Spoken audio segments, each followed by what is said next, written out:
안녕하십니까. 저는 인천시 주안동에 있는 인천영락교회를 섬기는 한은택 목사입니다. 한 번은 고 옥한흠 목사님께서 후배 목사님들에게 강의를 하시던 중에 이런 질문을 하셨습니다.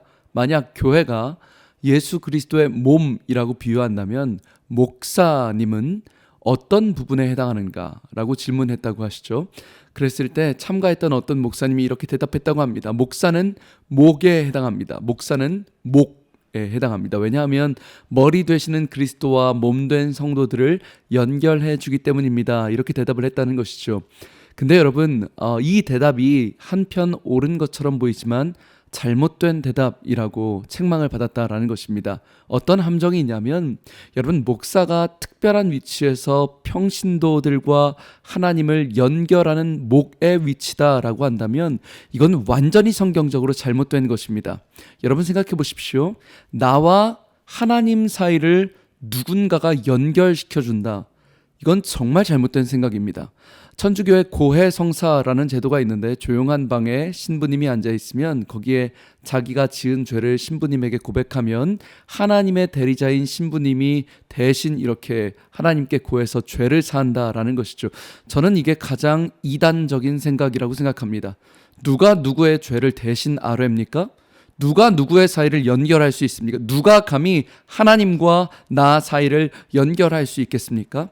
여러분, 하나님과 나 사이를 연결할 수 있는 것은 딱 한 분이십니다. 내가 곧 길이요 진리요 생명이라 말씀하신 예수 그리스도, 나로 말미암지 않고는 아버지께로 갈 자가 없느니라 말씀하신 예수 그리스도만이 우리의 유일한 통로이십니다. 여러분, 목사는 목의 위치에 해당하지 않습니다. 만약에 목의 위치에 해당한다면 하나님의 말씀을 대신 증거하는, 말씀을 해석하고 선포하는 역할이기 때문에 목이라고 생각할 것입니다. 물론 저는 목사님의 권위를 인정합니다.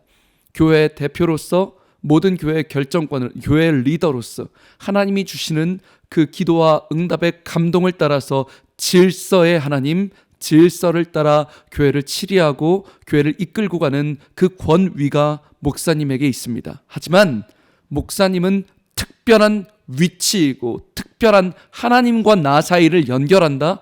여러분, 정말 잘못된 것입니다. 저는 우리 교회 손의 역할을 감당하시는 우리 권사님들을 정말 존경합니다. 정말 열심히 섬기십니다.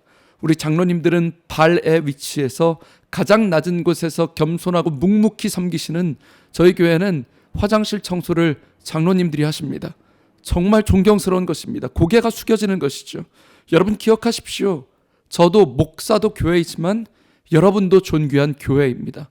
고린도전서 12장 21절은 이렇게 말씀하십니다. 눈이 손더러 내가 너를 쓸 데가 없다 하거나, 또한 머리가 발더러 내가 너를 쓸 데가 없다 하지 못하리라. 여러분, 다시 한번요. 목사가 특별한 위치, 교회가 아닙니다. 당신이 존귀한 그리스도의 몸이며 교회입니다. 교회의 머리는 예수 그리스도 한 분뿐이십니다. 그리고 온 우주적 교회가 함께 모여 Holy Catholic Church, 온 우주적인 교회를 이루는 것입니다. 제가 참 안타까운 것이, 계속 오늘 천주교를 이야기하는데요, 성당이 예전에 부패했을 때, 종교개혁이 일어났을 때 그들이 주장했던 것이 바로 이것입니다. 신부님들만 특별한 위치의 역할을 가지고 있다라는 것이죠. 여러분, 지금 교황이 266대 프란치스코 교황인데요, 1대 교황이 베드로라고 주장을 합니다. 그들은 그 사도직을 2대 교황이 물려받고 3대, 4대, 5대 계속 물려받는다는 것이죠. 교회의 성직자들이 사도적 사명을 계승한다고 천주교는 주장합니다. 하지만 여러분, 이것은 성경적으로 잘못된 것입니다. 그렇기 때문에 종교개혁이 일어나 우리 신교, 기독교가 생겨난 것이죠. 여러분, 우리는 누구나 말씀을 읽고 해석할 수 있습니다.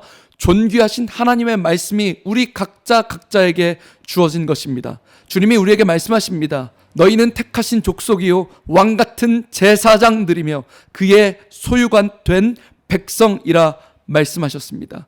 여러분, 예수님께서 하늘 마지막 승천하실 때 사도들에게만 사명을 주시지 않았다는 것입니다. 사도들에게만 말씀을 주시지 않았다는 것입니다. 주님 말씀하십니다. 너희는 예루살렘과 온 유대와 사마리아와 땅 끝까지 이르러 내 증인이 되리라.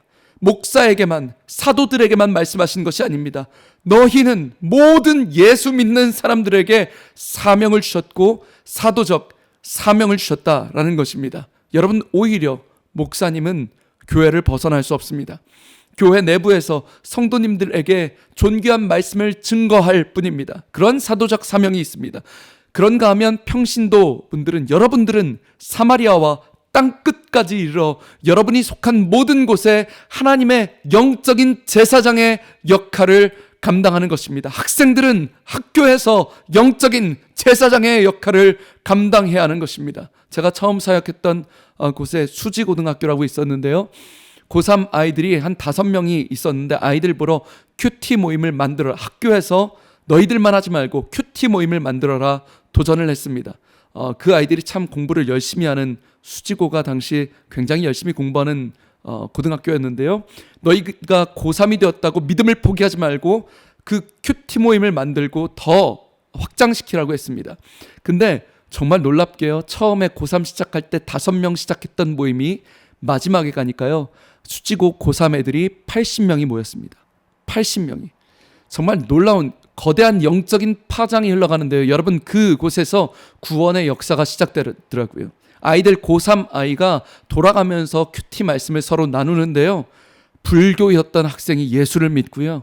정말 깊은 영적인 어둠이 있던 아이들이 다시 예수께 돌아오고요. 구원받고요. 찬양하고요. 그 뒤로 정말 하나님께 영광 돌리는 너무 놀라운 간증들이 그 고3 큐티 모임 거기 있었습니다.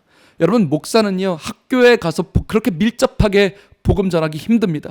그런데 평신도는, 아니, 우리 고3 아이들은 학교에서 사마리아와 땅끝에서 예수님의 증인으로 예수님의 제자를 만들어내더라는 것입니다.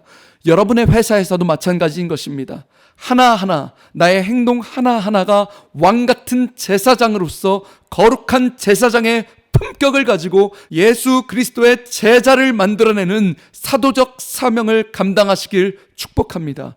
사랑하는 방송 가족 여러분, 여러분이 사명자입니다. 부탁드립니다. 사명자의 삶을 살아 주십시오. 이 땅의 기독교가 욕을 먹고 모욕을 당하는 이때 더 이상 내가 나약한 신앙생활이 아니라 내가 서 있는 예루살렘에서, 유대에서, 사마리아에서, 땅끝에서, 가정에서, 직장에서, 학교에서 영적 제사장의 품위를 보여주시길 주님의 이름으로 축복합니다.